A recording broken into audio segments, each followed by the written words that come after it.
Hello mga recognizance, welcome back to my channel, and for today's video I am going to discuss about crime against national security and law of the nation. So I think it's almost 6 months nga wala akong nag-upload due to some important reason. So karon balik na sa pag-share sa atong knowledge. So and of course ato ang topic karon is all about Criminal Law Book 2. So Criminal Law Book 2 mag-start ta sa Article 114 which provides the definition of or when does the crime of treason may be committed and who are those person nga makakommit og treason, what are its corresponding penalties, is there any act nga makonsidered nato nga aggravating circumstances in the crime of treason, and does a foreigner who committed crime of treason outside the Philippine territory may be held liable, or can the Philippines acquire jurisdiction over that crime committed by a foreigner outside Philippine territory? Is treachery is considered as an aggravating circumstances in the crime of treason? Does the crime of murder or any unlawful killing that was committed during the crime of treason could be considered as a separate crime? So those are different questions nga tuwang tubagon as we go along sa atong discussion. So balik na, when we talk about of criminal law or the revised penal code or act number 3815, it is committed by means of what? It is committed by means of intent or by means of deceit. There is deceit when there is deliberate intent, or by means of negligence, imprudence, lack of foresight, and lack of skill, meaning there is fault or culpa that resulted to the commission of the crime or that resulted to a crime. So meaning, natin gitawag nga intent and fault para mayroon nga there is felony. Now, balik na sa ato ang main topic, which is treason. Article 114 of the revised penal code provides that any Filipino citizen who leaves war against the Philippines or adhere her enemies, giving them aid or comfort within the Philippines or elsewhere, shall be punished by reclusion perpetua to death and shall pay a fine not exceeding 100,000 pesos. No person shall be convicted of treason unless on the testimony of 2 witnesses of at least to the same overt act or an confession of an accused in an open court. Likewise, an alien residing in the Philippines who commits acts of treason as defined under Article 114 of the revised penal code shall be punished by reclusion temporal to death and shall pay a fine of not to exceed 100,000 pesos. But we should consider also those amendments with regard to the fine nga gi-imposed or gi-prescribed under Article 114 on the crime of treason. Now, let us proceed. Treason is a breach of allegiance to a government committed by person who owes allegiance to it. Meaning to say, when we talk of breach of allegiance, kinahanglan nga natay gitawag nga allegiance. Natay allegiance ngadto sa usa ka government kung diin ta nagstay karon. Why? Because if you don't have allegiance, therefore wala tay rason nga moingon ta nga there is a breach of allegiance, because in the first place wala man kay allegiance nga gihatagan ng government. Nakuha? So before or una ta makaingon nga there is breach, there is breach of allegiance, you should exercise obedience and fidelity to the government. Say for example, to the government of the Republic of the Philippines. Nganong hatag makang allegiance to the government? we, as a Filipino citizen, nga numuhatag mo tag-allegiance because the government provides us protection. Gitagaan ta niya og protection by maintaining peace and order. That is why in return, kinahanglan ato siyang himuon nga makig-alyansa or mutabang ta. There is an allegiance to the government of the Republic of the Philippines. Being a Filipino citizen, being a natural-born Filipino citizen, I am obliged to exercise or to maintain fidelity and obedience to the government of the Republic of the Philippines. Therefore, kung ako na siyang himuon nga mutabang ko sa enemy country, therefore there is already the so-called breach of allegiance. Kay without having an allegiance, walay breach nga mahitabo. Nasabtan ninyo ang treason? You should establish first na kinahanglan baka nga nay allegiance ana nga country. Kay kung wala kay allegiance, therefore wala kay gi-breach. Nakuha. So, kinasabtan naman nato kung unsa ang treason. Let us discuss about the different elements in the commission of the crime of treason. So, we have mnemonics, the so-called FRAP law. F stands for Filipino, R stands for resident, A stands for alien, and P for Philippines. L stands for levis, or A stands for adhere or adherence, and W stands for war. Now, let us discuss one by one. First, that the offender is a Filipino citizen or a resident alien which owes allegiance to the government of the Philippines. As what I have mentioned earlier, based on the provisions provided under Article 114 of the Revised Penal Code, makumit ang treason by any Filipino citizen. Now, question, unsaon na to pag-identify? Kung Filipino citizen mo na siya, of course, it is provided under Article 4 of the 1987 Philippine Constitution for those Filipino citizen, whether they are natural-born or naturalized Filipino citizen. And in fact, pwede sila nato siyang mo-considered those testimonies or coming from the different witnesses na nag-ingon nga kana siya is a Filipino citizen. We should consider always kinsa ang person liable for the crime of treason. Ano na to? Kinsa. Ang nakabutang sa 114 is any Filipino citizen. Nakuha. On the next paragraph, niingon siya nga an alien, a resident alien. A resident alien. Pwede silang ma-held liable for the crime of treason. Nga naman, because kinahanglan siya nga naay allegiance to the government of the Republic of the Philippines. Niingon sa ko ganiha, nga you should establish first nga naay allegiance. Kay without allegiance, there is no such thing as breach of allegiance. Nga naman, so may mong i-breach nga in the first place, wala man kay allegiance, di man ka kinahanglan mag-exercise o fidelity and obedience to the government. Now, since Filipino citizen man ka, and in fact, we have there are two kinds of allegiance. We have the permanent allegiance, and second, the so-called temporary allegiance. That permanent allegiance is applicable to a Filipino citizen. Nganong kinahanglan man ang i-apply mo? Because you are a citizen of the Philippines, you should exercise fidelity and obedience to the government of the Republic of the Philippines. How about, sir? I am a Filipino citizen. Then, na war, which the Philippines is involved. And na ako sa Japan. Nintabang ko lang, ni-adhere ko nila. I am not living anymore in the Philippine territory, but I am a Filipino citizen. Ma-held liable ba ko for the act of treason or for the treasonable force nga akong gihimo against the Philippine territory? Yes, of course. Nga ma-held liable maka because being a Filipino citizen, you should maintain permanent allegiance to the Republic of the Philippines. And in fact, under Article 2 of the Revised Penal Code, Paragraph 5, the Philippines can acquire jurisdiction on those following instances. Paragraph 5 provides that any person who committed crime against national security and law of the nation, applying the extraterritorial application of the criminal law. And in fact, na-discuss na ninyo, di ba, on your book 1 about the different or the three characteristics of criminal law. And one of that is the territorial application or territoriality principle.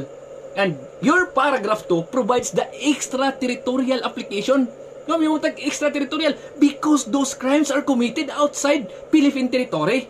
And one of that is the crime committed against national security and law of the nation. Nakuha. Okay. Balik na, Filipino citizen, even you are already outside Philippine territory and you strengthen the defense of the enemy's country, ningtabang ka during war in which the Philippines is involved, of course, you are held liable, provided these following requisites is makita na to. Kining i-discuss na ako sunod, kining living war adheres to the enemy by giving them aid or comfort. Okay. Gingan ko, balik ko na ako, Filipino citizen ka, nakasa abroad, you should maintain permanent allegiance to the government of the Republic of the Philippines. Resident alien, you are held liable if you are living here in Philippine territory. Ang imuhang gi-exercise or ang gi-exercise diha ni resident alien is the so-called temporary allegiance. They should maintain allegiance or they should maintain fidelity and obedience to the government of the Republic of the Philippines during the time they are living or sojourning here within the Philippine territory.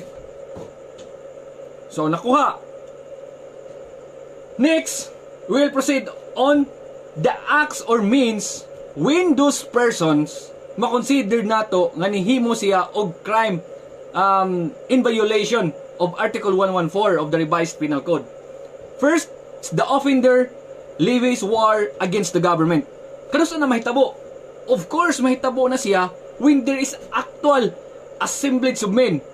And those actual assemblage of men is nahimo nga there was a treasonable force against the government of the Republic of the Philippines. So muna ano to, makonsider na to siya nga there was an assemblage of men. Without having an assemblage of men for the treasonable force nga iyang gihimo, dili ta pwedeng maghihimo-himo outside the elements provided under Article 114 to constitute the crime of treason. Second is the so-called adherence or adheres to the enemies by giving them aid or comfort. Such act of adherence is gihimo na siya para i-strengthen, imong ipa-strengthen, ipakusgan nimo ang defense or ang offense ni enemy's country. Di man niya? To strengthen the enemy's country and to weaken or the defense of the traitor's country. If you are a Filipino citizen, dinitabang ka sa enemy's country, you are considered as a traitor. Ni traitor ka sa imong kaugalingon nga Pinoy-anan o yung territory. Kanitabang ka ngadto sa lain nga sa nasod or enemy's country. I want to emphasize also, when we talk of treason, kinahanglan ang ipasabot diha nga enemy is a foreign country. Remember, ang gipasabot diha nga enemy is a foreign country. If such act, nga, say for example, there was an actual assemblage of men, then aning himo is a citizen of the Philippine territory. Is the crime of treason committed by those person nga say for example, mingon ta nga there was actual assemblage of men and there was a treasonable force against the government of the Republic of the Philippines committed by a Filipino citizen who are living within the Philippine territory? The answer is no. Why? Because when you talk of treason, ang atong gipasabot diha nga enemy is a foreign country. So kung dili siya pwede yung treason, so pwede na ito i-apply is katong mga crime against public order. Say for example, rebellion. Provided that the elements in the crime of rebellion are present. So, muna atong tanawon. Okay, I hope you understand. Going back to the adherence to the enemies by giving them aid or comfort. As what I have mentioned, kung mayroon ta giving them aid or comfort, imong gipa-strengthen ang ilang defense, imong gipakusgan, gitabangan nimo ang enemy's country. Giyon sa pagtabang, of course, kanang you are considered as a spy, nanguha kag information, ninghimo ka og mga butang in which makapalig-on sa ilahang pag-attack against the government of the Republic of the Philippines. Say for example, as a Filipino citizen, nihatag kanilang mga food supply sa katong mga enemy's country, imong gitagaan ang pagkaon. Is that act considered as an adherence to the enemy by giving them aid or comfort?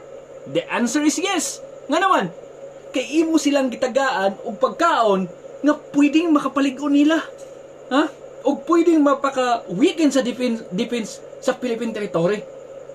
Kay, of course, makusgan man sila pinaagi sa paghatag ng pagkaon.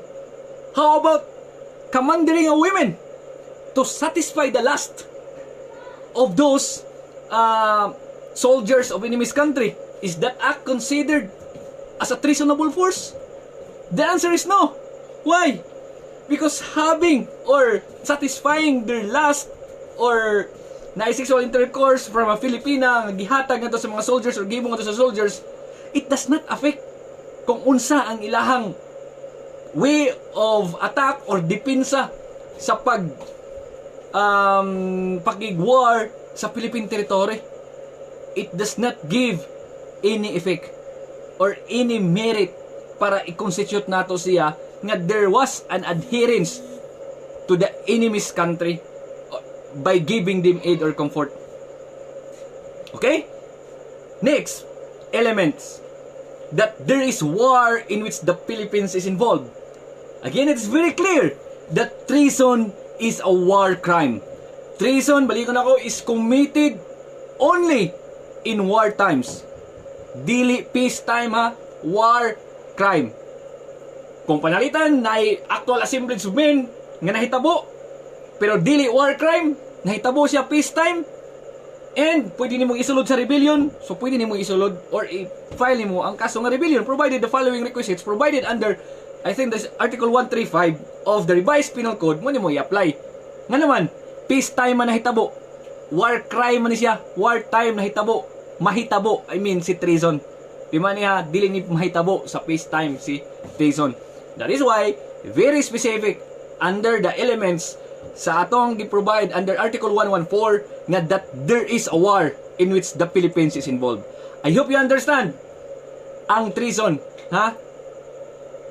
Timan ninyo, what is allegiance? Muna atong istorya ganiha nga atong establish first para ma-consider ta nga there is a breach of allegiance.